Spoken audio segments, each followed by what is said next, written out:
The potlatch reader might have remembered the LI's report in number one. Arbenz instituted a modest land reform program. The United Fruit Company complained. U.S. Secretary of State John Foster Dulles proclaimed that what the LI called a crusade against what Dulles called the forces of evil. The CIA organized a small group of Guatemalan military officers, and the LI called on Arbenz to arm the workers. He didn't. Troops were launched from Honduras, bombing commenced, the government fell, Arbenz escaped. So in number three, the LI brought on Saint Just to curse him with the maxim that, quote, those who make a revolution by halves only dig their own graves, end of quote. Someone's grave, the result was that 30 years later, it was policy in Guatemala that any peasant found wearing glasses was to be shot on sight. That was the story the LI was telling, and the Cathars were right. But what, the potlatch reader might ask, did it have to do with the anti-proton? And what did the anti-proton have to do with the Cathars?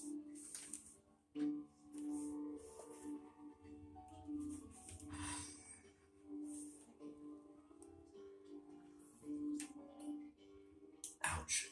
Fuck. The LI was playing with history.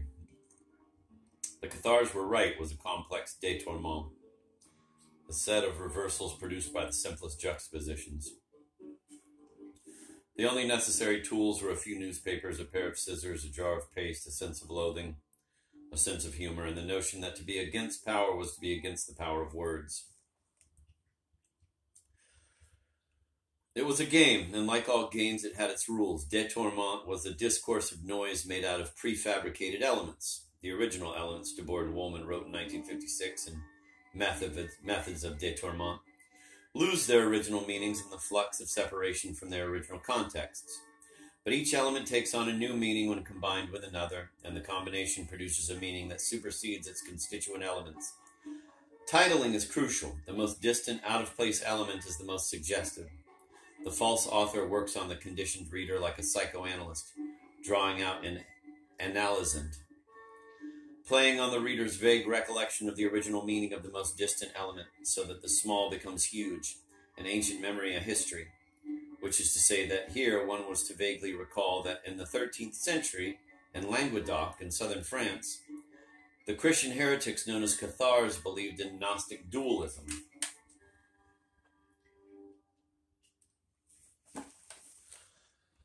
The Cathars believed that the cosmos was divided equally between the good God, the God of the Spirit, and Satan, the evil God, Rex Mundi, creator and king of the world. Heaven, the realm of the good God, was a place of affection and delight, a festive hearth. The earth was altogether the realm of Satan. And the good God could not save it because he had not made it. Everything terrestrial was evil. Nature and matter were not and could not be the work of the good God. Emmanuel Ladouroy writes in Mantelou, The Promised Land of Error, his 1975 study of the last Cathars. He cited a believer. It is the devil and not God who makes the plants and flower and bear grain.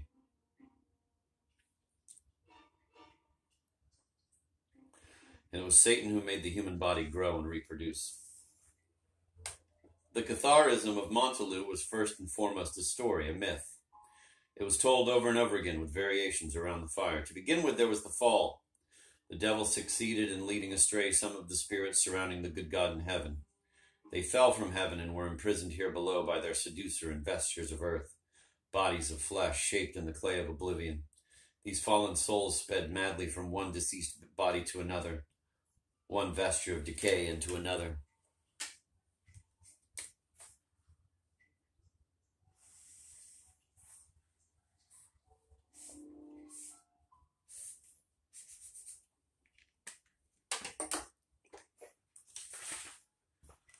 This was life as a horror movie, a medieval Night of the Living Dead, but there was a way out.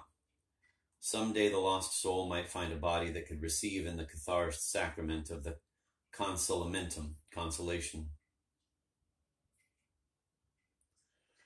Then one would abjure all sin, a renunciation symbolized by one's refusal of sexual intercourse and the eating of flesh.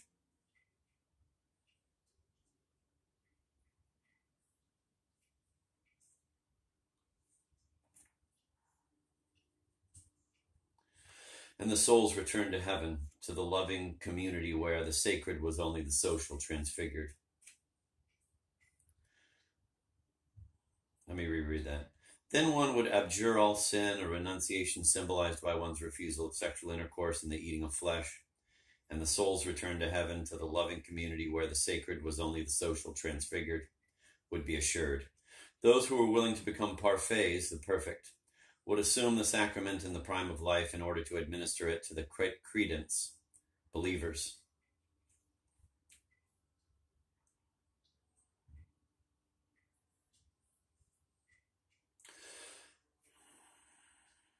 Let me read all this as a whole. I've been letting it go too far.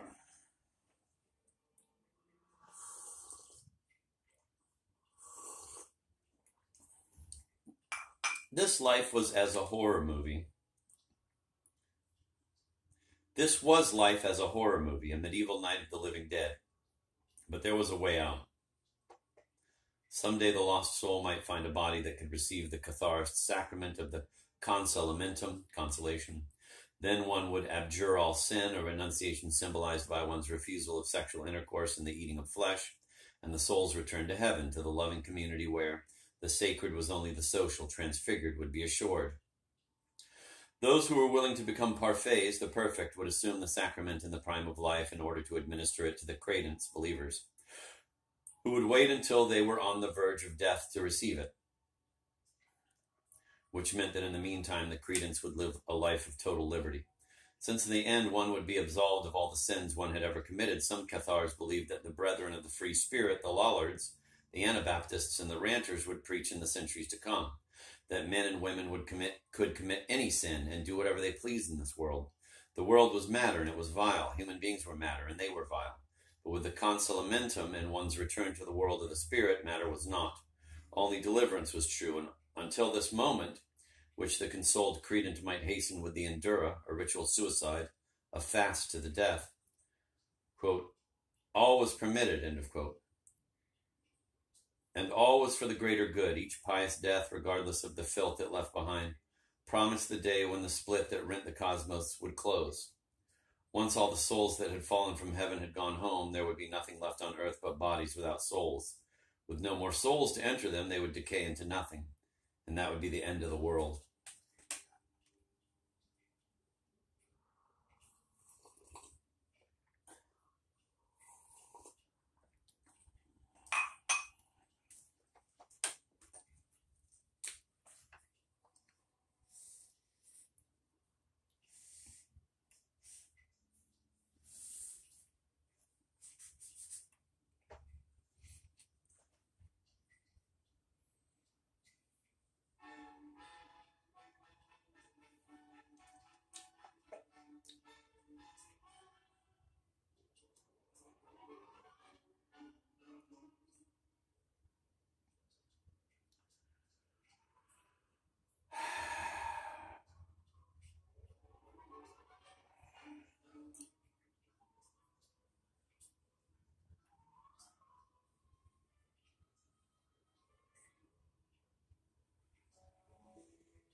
So this was the original meaning of the most distant element of the Allies' détournement of the news of the week. As the Cathars believed and scientists had finally proved, there was an absolute duality, a world of matter and a world of antimatter.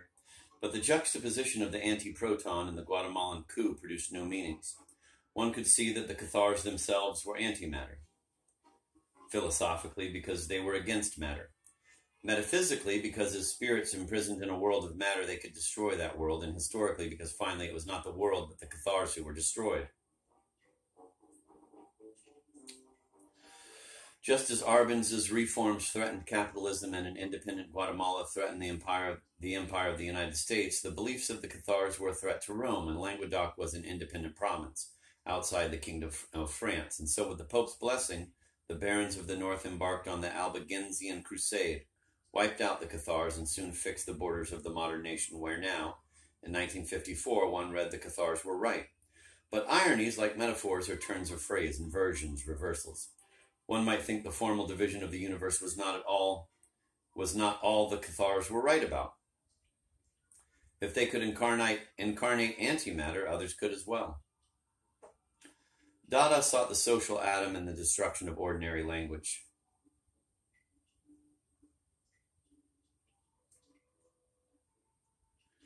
Issot found its particles in the poetry of the final element, then set them free in the ether where their charges reversed, repelling old meanings, attracting new ones. The LI was talking to itself.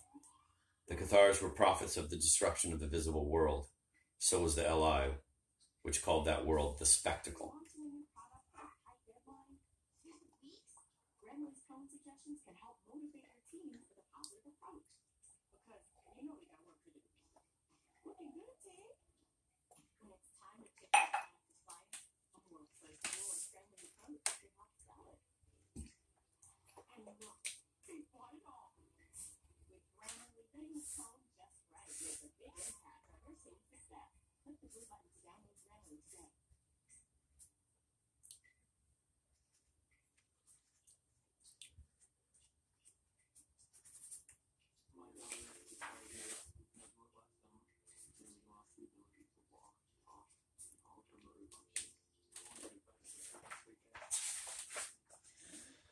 That is a version of the content of the early Potlatch, but nothing like its voice. On its own page, the Cathars were right is funnier and more ominous than I can make it. My translation is slow and Détournement is always quick. A new world in a double take, in the blink of an eye.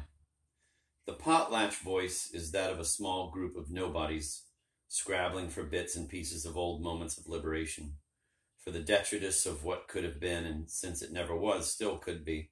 No matter how old the words, the LI could still be the first to blaze a trail into a new life.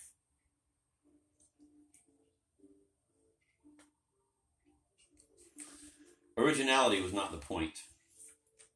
It was an ideology of creation in a society determined to suppress creation.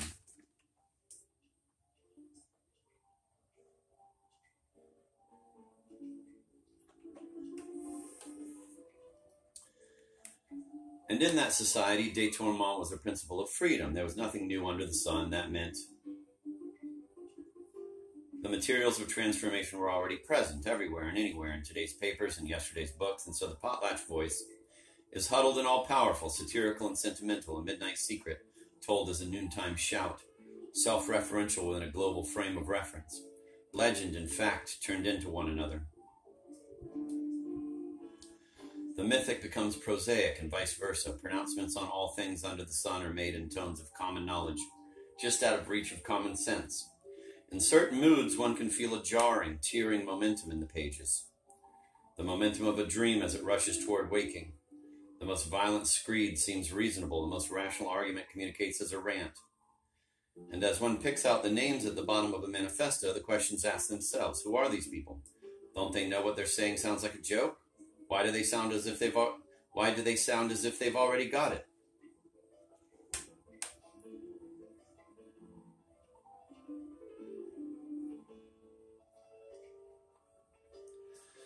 The writers offer a world they reject, a world that almost everyone outside the LI acknowledges as both past and future. The writers offer a world they believe in, but that world is out of reach then and out of reach now. As one reads Potlatch, so is the world one has always taken for granted. The evanescent quality of Debord's later writing, his chiliastic serenity, is patent here, a voice speaking from a world one might want to make and then to live in, but also the voice of the mad professor in Eric Ambler's spy thriller Cause for Alarm. The LI offers, quote, a new idea in Europe, end of quote. The old man, professor of classical mechanics at the University of Bologna until Mussolini's fascists drove him out, offers his unpublished masterpiece, hundreds of pages of whorls, faces, and high school equations. The deposed professor has discovered a proof of perpetual motion. So has the LI. Quote, leisure is the real revolutionary question, says the LI, right out loud, nobody listening. The cube root of 8, whispers the professor, is God.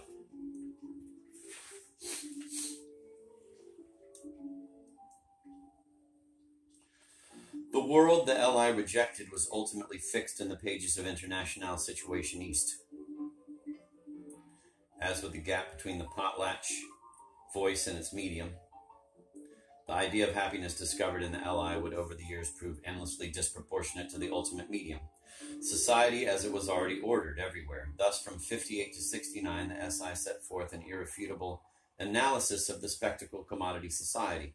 The thought, Debord wrote in 1972, the year he formally dissolved what little was left of the group, of the collapse of a world. And today, the 12 numbers of the Situationist Journal read like a Western version of The Captive Mind, with all of its weariness and resignation replaced by a sense of an impending explosion. An explosion, as the SI once said of the art of the 1910s and 1920s, which never took place.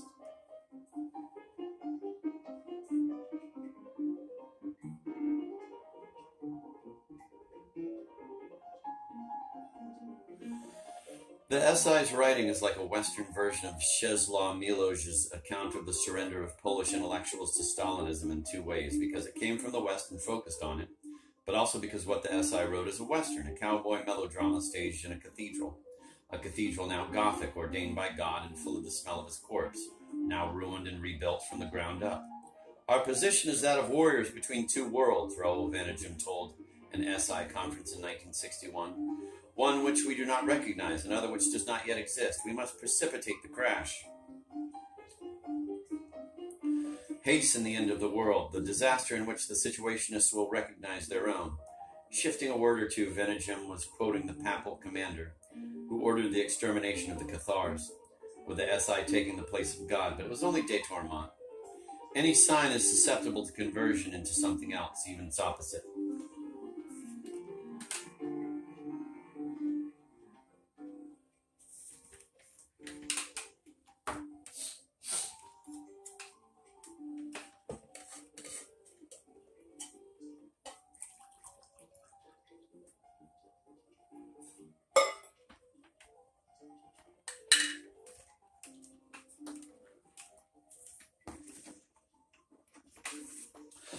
To write about the SI, one has to use such slogans or catchphrases like the spectacle commodity economy, and to do so now is to loosen the SI's hold on the world it promised to destroy. A hold that seems so sure as one reads what the Situationists wrote in their time. At the heart of the essays on Watts or fallout shelters, the arguments are dressed in the armor of facts and scrupulous research, of history and sociology. But they are armed with the dispensations of poetry, the poetry of a title like, quote, The Geopolitics of Hibernation, end of quote, of its orchestration by an ad for the Peace O' Mind Fallout Shelter Company. As the symbolism of the shelter expands to take in Brasilia, a capital city protecting itself from its own country, or a state-sponsored non-alcoholic discotheque protecting its patrons from themselves, there is finally no ordinary argument at all, only an unstoppable recontextualization of anything an argument might touch. The analysis is irrefutable, not because it is true, any more than it is refutable because it is false, but because it's so happily used a private language to distort a public world. The whole of that world's negative truth could always be caught in an everyday moment.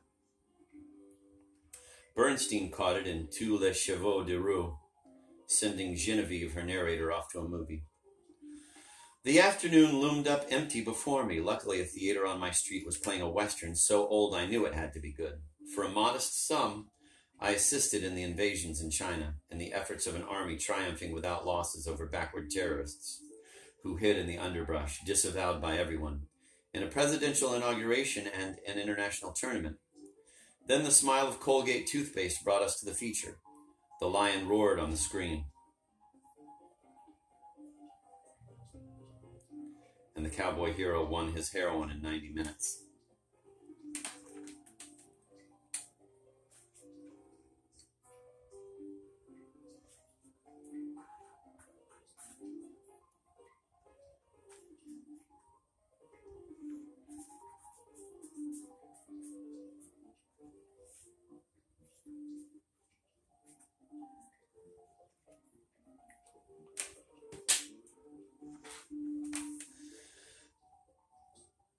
The declension of the last sentence is relentless. The alienated consumer of images brought into the spectacle as a participant in a war against herself.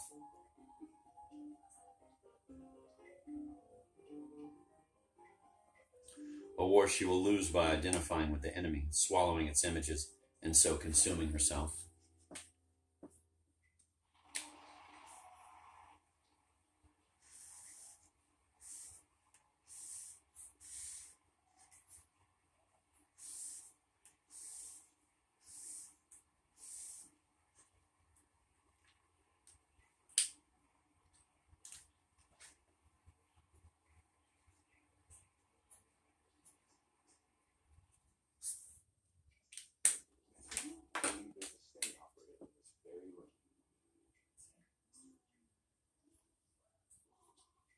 Are no match for so broken laundry desks. It's more than for so broken. Yeah, that's a big word. Declension. This was the bad world as the good, save for the blank irony of Bernstein's tone. The passage is seamless, but the bad world was not seamless. Consumers themselves become spectacular, as do any objects of consumption. The SI wrote in The Geopolitics of Hibernation, with perfectly reified man taking his place in the show window as a desirable image of reification. The internal defect of the system was that it cannot perfectly reify people. You could take your place in the show window, but you could not be at home there. So the bad world was full of cracks, and that was the story that SI told best in The World of Which We Speak. Combing the papers for evidence that, among other things, the spectacle of participation was really the technology of isolation.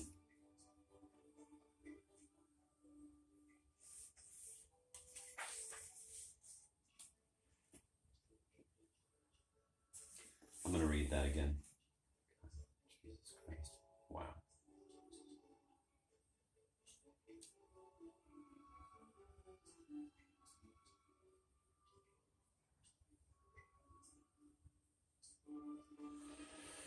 This was the bad world as the good, save for the blank irony of Bernstein's tone. The passage is seamless, but the bad world was not seamless. Consumers themselves become spectacular, as do any objects of consumption. The SI wrote in The Geopolitics of Hibernation, with perfectly reified man taking his place in the show window as a desirable image of reification. The internal defect of the system was that it cannot perfectly reify people. You could take your place in the show window, but you could not be at home there. So the bad world was full of cracks, and that was the story that SI told best in The World of Which We Speak, combing the papers for evidence that, among other things, the spectacle of participation was really the technology of isolation.